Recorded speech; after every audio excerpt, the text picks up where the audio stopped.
Hello friends, I am Aprati. Welcome back to our channel plants space. हमारे viewer ने हमसे कुछ शेयर किया है जो कि आज आपसे भी हम शेयर करेंगे, जिससे आपको काफ़ी हेल्प मिलेगी। तो ये जो हमारे फ्रूटिंग प्लांट्स हैं, काफ़ी सारे फ्रूटिंग प्लांट्स और ट्रीज़ हैं जिसमें हमें कभी ये देखने के लिए नहीं मिला और अच्छी ग्रोथ होती है।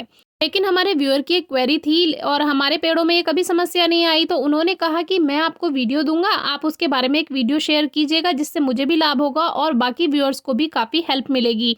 और ये समस्या उनके अमरूद के पेड़ में आई है। पहले भी जब उनके यहाँ फ्रूटिंग हुई थी अमरूद के पेड़ों पर, तब उसमें वाइट पाउडरी मिलीबग का अटैक हुआ था और उसी के लिए हमने एक वीडियो भी शेयर की थी। तो आप चेक कर सकते हैं, काफ़ी हेल्प मिली थी उन्हें भी उसके बारे में। तो आज उन्होंने फिर से एक क्वेरी शेयर की है। तो उसमें क्या है, उनके अमरूद के पेड़ में बहुत अच्छी ग्रोथ हो रही है, लेकिन एक ब्रांच पे उसमें होल हो गया है और उस होल से एक दिन लिक्विड भी निकला था और फिर नहीं निकला, फिर वो सूखा है। लेकिन जब उन्होंने उसके अंदर एक लकड़ी डालकर देखा तो वो काफ़ी ज़्यादा जगह है उसके अंदर। तो ऐसा क्यों है, ये उन्हें जानना था और इसके लिए क्या कर सकते हैं ये भी जानना था। तो अगर ये आपके पेड़ में एक या दो जगह है तो कोई परेशानी की बात नहीं है, लेकिन अगर आप अमरूद की खेती करते हैं, ज़्यादा पेड़ हैं और ज़्यादा पेड़ों में ये समस्या है, तो उसके लिए तो आपको जो फर्टिलाइज़र शॉप है वहाँ से ही दवाई वगैरह लेनी होगी, क्योंकि बड़े स्तर पे हम इसको कंट्रोल नहीं कर सकते हैं। छोटे स्तर तक क्योंकि हम नॉर्मल होम गार्डनर हैं, छोटा सा गार्डन है, कुछ पेड़ पौधे हैं, उसी में ही उतना ही हम जानते हैं। बहुत ज़्यादा मात्रा में हम इसको कंट्रोल नहीं कर सकते। तो ये जो होल है ये किया है कारपेंटर वर्म ने, जो कि एक मॉथ का लार्वा होता है। उसमें क्या है, जो एक मॉथ है वो अंडे देगा और उसका जो अंडे का समय है वो 7 से 14 दिन का रहेगा।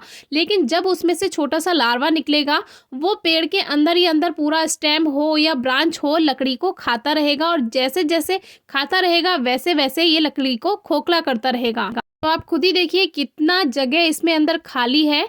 तो ये अगर ऐसा रहा तो फिर ये धीरे धीरे अंदर खाता रहेगा इस लकड़ी को, और ये जो ब्रांच है ये धीरे धीरे सूखती चली जाएगी, ग्रोथ नहीं होगी, फ्रूटिंग भी नहीं होगी। तो इसका जो सबसे अच्छा इलाज है वो ये है कि अगर आप उस ब्रांच को कट कर सकते हो तो उस ब्रांच को कट कर दीजिए, क्योंकि ये वर्म जहाँ तक है वहाँ तक तो ये वैसे भी खा चुका है, तो वैसे भी टहनी बेकार हो ही रही है। तो आप उसको कट कर दीजिए और इससे आपका बाकी का पेड़ सुरक्षित रहेगा।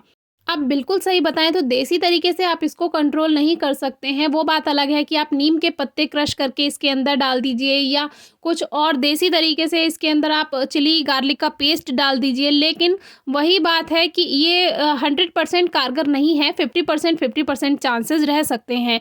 तो कोशिश कीजिए कि अगर आपका एक पेड़ है तो उस ब्रांच को आप कट कर दीजिए उतने हिस्से तक जहाँ तक ये कैटरपिलर अंदर कट कर चुका है। इससे वो कैटरपिलर दूर हो जाएगा आपके इस टहनी से, आपके इस प्लांट से। ये कारपेंटर वर्म कहलाता है और नाम स्पेशली हम इसीलिए नहीं बता रहे हैं, वैसे इसका साइंटिफिक नेम है, लेकिन इसकी लगभग 700 से ज़्यादा स्पीशीज़ हैं। तो आपको सिर्फ ये जानना है कि ये एक कारपेंटर वर्म है और आप इसके बारे में सर्च भी कर सकते हैं नेट पर ज़्यादा जानकारी के लिए। जहाँ बाकी के जो वर्म होते हैं या कैटरपिलर होते हैं वो पत्तियां खाते हैं, वहाँ ये कारपेंटर वर्म अंदर ही अंदर पेड़ की लकड़ी खाता है। मुझे ये ऐसे भी पता है क्योंकि बचपन में जब सर्दियां होती थी तो हम लकड़ी को जलाकर हाथ तापते थे, तो उसमें कभी कभी वर्म निकल आते थे। तो जो मेरे ग्रैंडफादर थे वो मुझे बताते थे, पापा ने भी बताया है, ग्रैंडफादर भी बताते थे कि ये जो होते हैं ये वर्म्स होते हैं। और उस समय ज़्यादातर जो निकलते थे वो स्क्रू वर्म्स निकलते थे, जो कि हमारे पास एक ऑस्ट्रेलियन कीकर था, बबूल, उसमें पीले पीले फूल आते थे, बहुत प्यारा लगता था। तो उसकी टहनियों में वो रहते थे, जहाँ वो कैटरपिलर होते थे, वर्म्स होते थे, वहाँ की टहनी वो खाते रहते थे और धीरे धीरे वो टहनी बीमार हो जाती थी, उसकी पत्तियाँ भी झड़ जाती थी, सूख जाती थी और एक समय पे आके वो टहनियाँ अपने आप गिर जाया करती थी और उसमें से पाउडर जैसा, बुरादा जैसा निकलता था। और अभी भी आप देखेंगे आपके यहाँ लकड़ी का कोई सामान होगा, उसमें से पाउडर सा अगर निकल रहा है तो उसमें भी वर्म हो सकता है। तो बिल्कुल ऐसे ही इसमें है। तो ये एक छोटी सी समस्या थी जिसको अगर आपको दवाई से पूरा करना है, ठीक करना है, तो आप जो फर्टिलाइज़र शॉप है वहाँ से लेकर आ सकते हैं और इसमें अंदर भर सकते हैं। बाकी इसका देसी इलाज यही है कि आप अगर उस ब्रांच को कट कर सकते हो तो तुरंत कट कर दीजिए, जिससे वो बाकी के पेड़ को खोखला ना कर पाए। ये जानकारी आपको जल्दी से नहीं मिलेगी, इसीलिए जब भी कुछ अगर आपको सीखने के लिए मिलता है तो वो वीडियो पूरी ज़रूर देखा कीजिए, आगे फ्यूचर में आपके काम आ सकता है। कोई क्वेरी हो तो ज़रूर पूछिएगा। Thank you.